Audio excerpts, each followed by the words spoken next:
In a sleepy Auckland suburb, in a quiet street, there's a hidden terror. Her name is Poppy. That is disgusting. Even on a good day, there's screaming, fighting, and tantrums. It's chaos at home. And at daycare. In fact, just about everywhere. And all of this on no sleep. This is one little girl driving her parents crazy.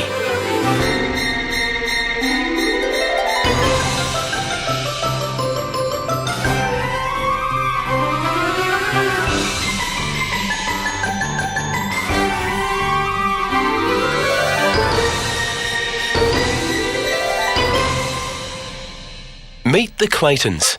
Nurse Janine and teacher husband Matt are full-time working parents who immigrated to New Zealand looking for the good life a year ago. But their only child, 3-year-old Poppy, is turning that dream into a nightmare. When she's gorgeous, but when she's bad, she's horrid. She's quite destructive and she's displaying quite a lot of unsociable behaviour. You hit Charlotte, didn't you? You poked her with a pen. She's extremely strong-willed, determined to get her own way. You're not drawing on the surface, are you? Getting Poppy to sleep is a nightly battle. So it's not an easy time at all, bedtime. She'll wake up 2 or 3 times during the night and wake us up, and she's prepared to fight it out right through the night.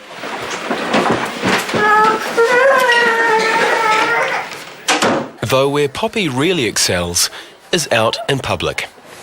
Poppy, don't, love. Just leave them alone. Poppy, if you carry on doing this, we'll put the straps on you. Got the straps on? I used to love nipping out, going shopping for bits and pieces. Now I despise it. Not exactly what you'd call a leisure activity shopping when you've got Poppy. Now on to her second daycare, the complaints are already coming in. I'm embarrassed to say I'm Poppy's mum, and that's awful.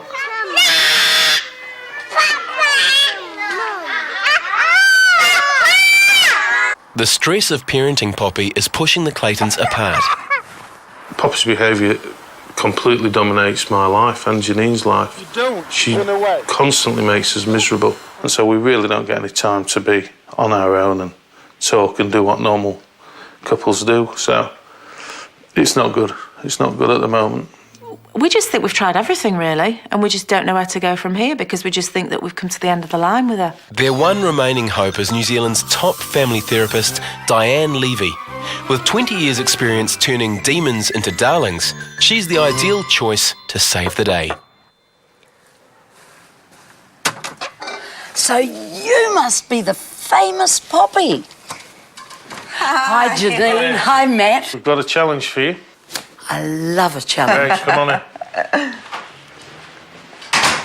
To observe the problems firsthand, Diane will spend a day with the family. So in a nutshell, what are you struggling with? She just presents a challenge to us in terms of the day-to-day running of the house and getting her ready, everything that we ask her to do. What's the shouting for? Why do you need to do this shouting? We've tried ignoring her. We've done rewards. We've taken things away from her. We've shouted. We've put her in time out. As a last resort, we've just thought, God, we just need some space, and we've just sort of not thrown her in the room, but as good as, really, I suppose. So Poppy's something of a loose cannon at home. What's she like when you go out in public, like shopping? Just an absolute nightmare. The worst, really. Put her in a trundler and you're about to see World War III. Awful, awful. And just to prove their point, Matt attempts the impossible. Supermarket shopping with Poppy. I don't want you hitting me. You're going to sit in the trolley and that's that. Leave me alone, please.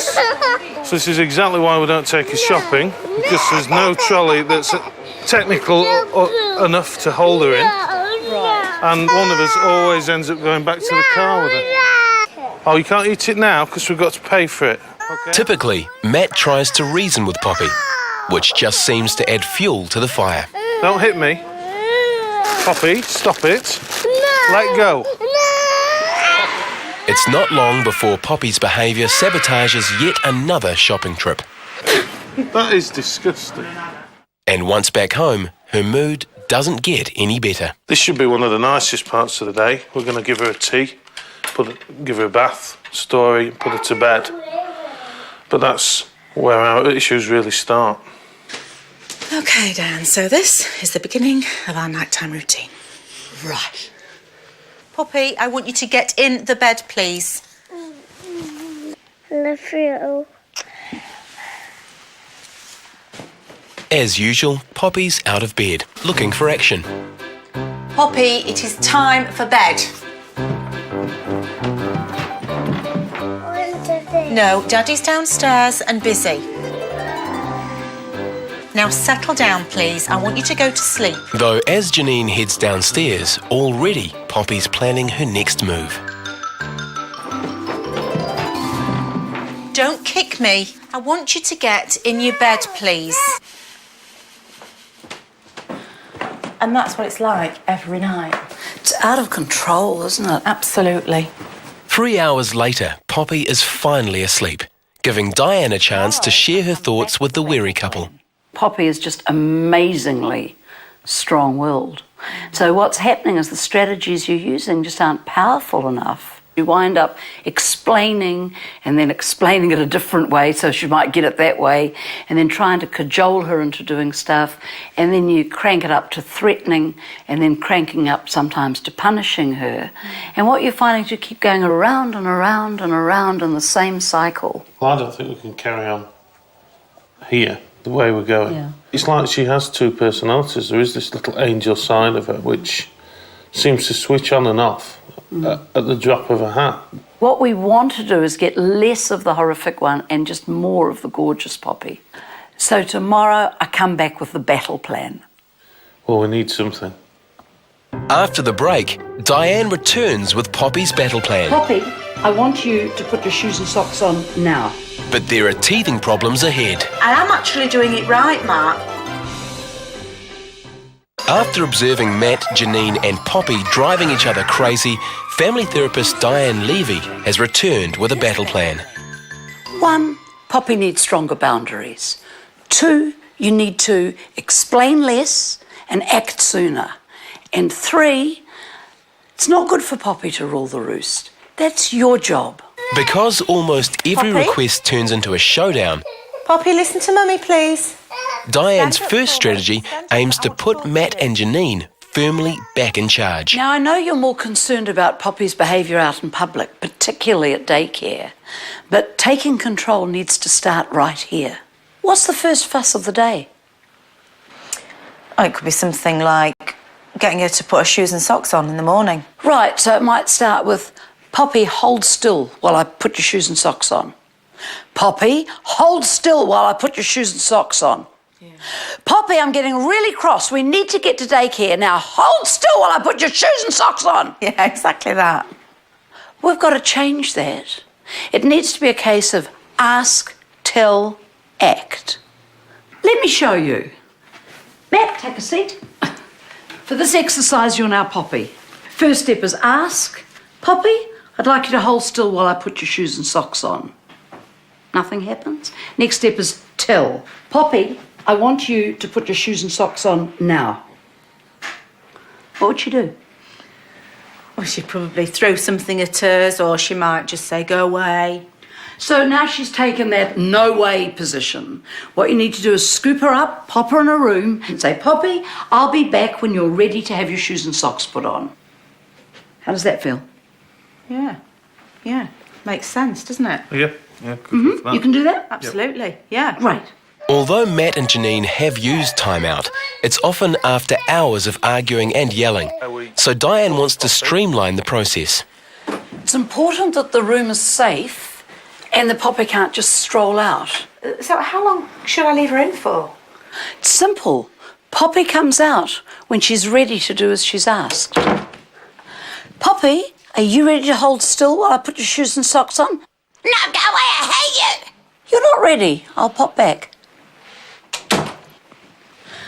It's just a case of she doesn't come out until she's ready. There is one exception to the rule. There are some things that Poppy absolutely knows she shouldn't do. Oh, like playing with knives or hitting. Yeah, so for those things, forget ask and forget tell, straight into act. Rule broken, time out. You think you can do that? I know I can. Can you, Janine? Yeah. Great. And that resolve is put to the test the very next day. We're both woken up really positively, really, and you know, ready for the challenges.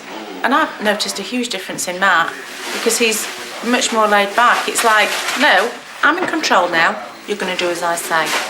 What's that you're eating, Poppy? What is it that you're eating? The one. You going to sit down? The one. Poppy, I'm talking to you. Sit down. Now, you eat nicely, please. Poppy, either eat your dinner or you've finished. Having asked and told, Matt goes directly to act, placing Poppy in timeout. Poppy, it's time out until you're ready to do what I ask.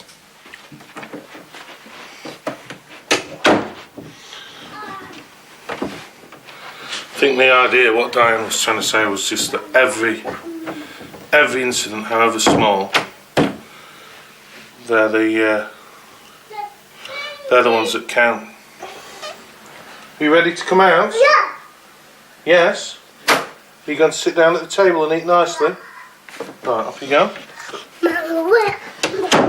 Let's tuck you in. Poppy's starting to learn her actions have consequences. Poppy didn't seem to be upset when she went into the timeout room, and Diane reassures me that first of all, that's a positive thing. That means Poppy's accepting the boundaries. Only problem is Janine's struggling with the concept. What's this? What happens here? Can you feel that that's hot? She's still stuck in explaining mode, To up here, it's very dangerous by the cooker. And there. and she isn't taking action. Mummy said no touching. I said no. The different approaches are confusing for Poppy, and a bone of contention for Matt. Janine, I want you to really concentrate on sticking to the simple stuff that Diane said. Because it's easy to forget, isn't it? Hey, and it's easy to shout, and it's easy to start threatening again. Really focus on keeping it short. I don't understand what are you saying. I don't think you're following it through. I do lose it when she's done that yesterday and she's done it today. What is it? Twice, all over the place. Out! This is what annoys me. You're like, you are the perfect person to. I'm doing it.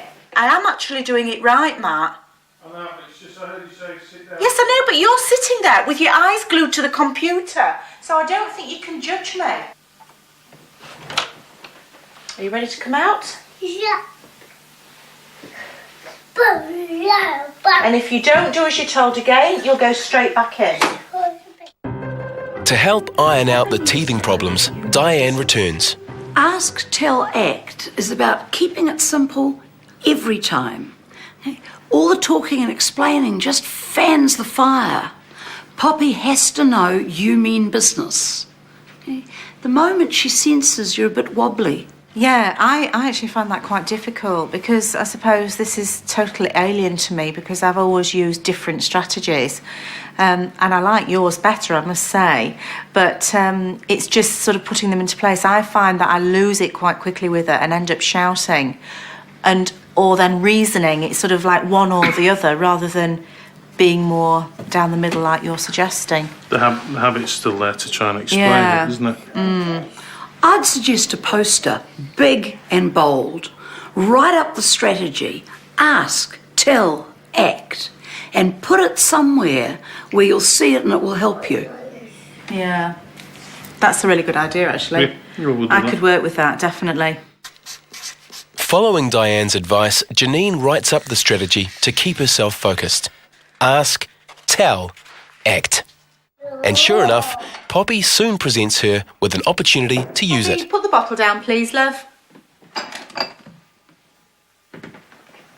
Put the bottle down. Like now, she's just challenging me, and I would normally just ignore it. But if I'm ignoring it, She's actually getting away with it. So what we do now is this.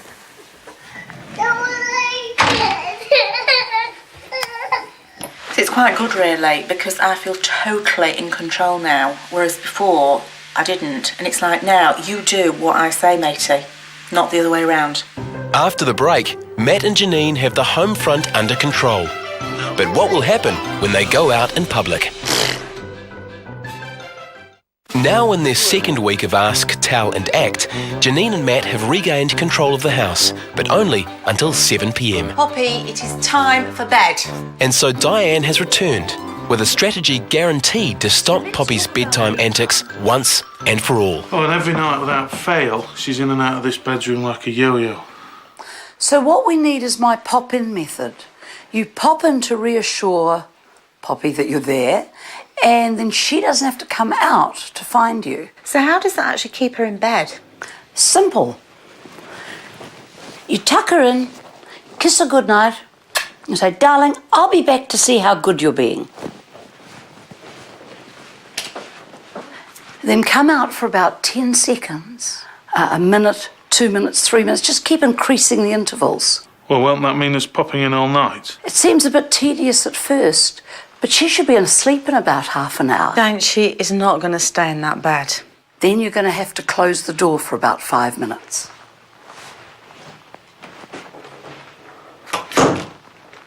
Then you pop back in. Poppy, what a good girl. You're lying there so nicely, sweetheart. I'll pop back to see you. And that's the pop-in method. But she is so determined. Well, we'll have to be more determined than she is. The Claytons waste no time in putting Diane's pop-in method into practice.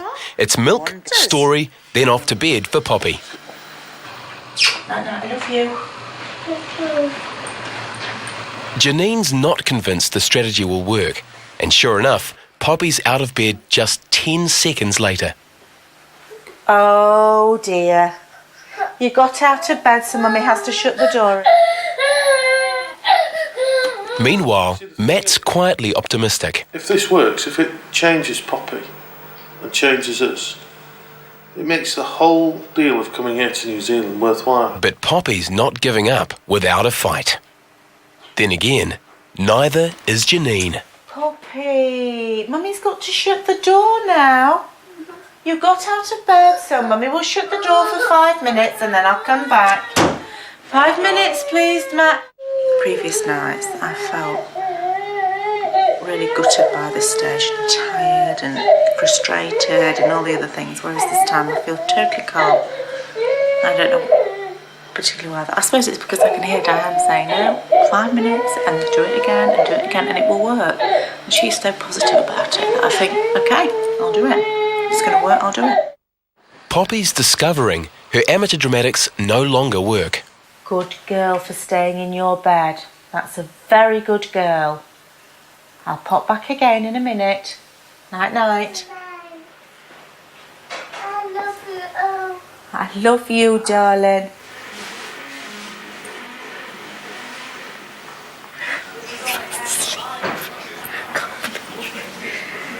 That was 3. Incredibly, after just one night, Poppy is asleep in less than half an hour. Started off at 15 seconds, 30 seconds, 45 seconds, 1 minute, 2 minutes, 3 minutes. She got up 3 times. Yeah. It's just like reassurance that someone's coming back, isn't it? Yeah. Diane, you are wonderful. With victory now in reach, Janine and Matt are ready to face the biggest challenge of all, going out in public. The problem is, we can't even get her into the trolley. So it's never going to get any better than this. Let's get back to the car. Okay, so Poppy's in the car seat. Right, shut the door. Now, someone's got to stay here and keep her safe. Oh, I guess that'll be me then. Great. I'll go shopping. The key to this strategy is teamwork. One parent shops while the other takes care of time out. So how long are we going to have to wait? We'll wait till she's finished the wobbly, then she's going to need a bit of a cuddle, and then we're ready to try again. So round 2. So we're back from the car, and Poppy's going back in the trolley. Yep. If it works, it's wonderful. If not, Matt, you're back to the car. After a few weeks of this approach, Poppy should get the message, and at that stage, they can pull back to one parent per shopping trip. Desperate for that plan to work, Matt and Janine are back at the supermarket the next day, hoping for a minor miracle. But 10 seconds after arrival, Poppy throws her first wobbly. So, no! You're taking away. No! Come on then, we're going to the car. No! And while Matt takes care of timeout, Janine has the easy job. Poppy? Poppy? Are you ready to come back out and be a good girl? Are you going to sit in the trolley? Yes. Let's put that down then. Ow! Hello, Feet it's nice through. to see you back. Good girl. Poppy, put your foot back in, Yeah, or we go to the car. just back. I want you to sit in there properly. Sit down properly. Good girl. Daddy, woof woof. Oh, you little puppy dog. You little puppy dog.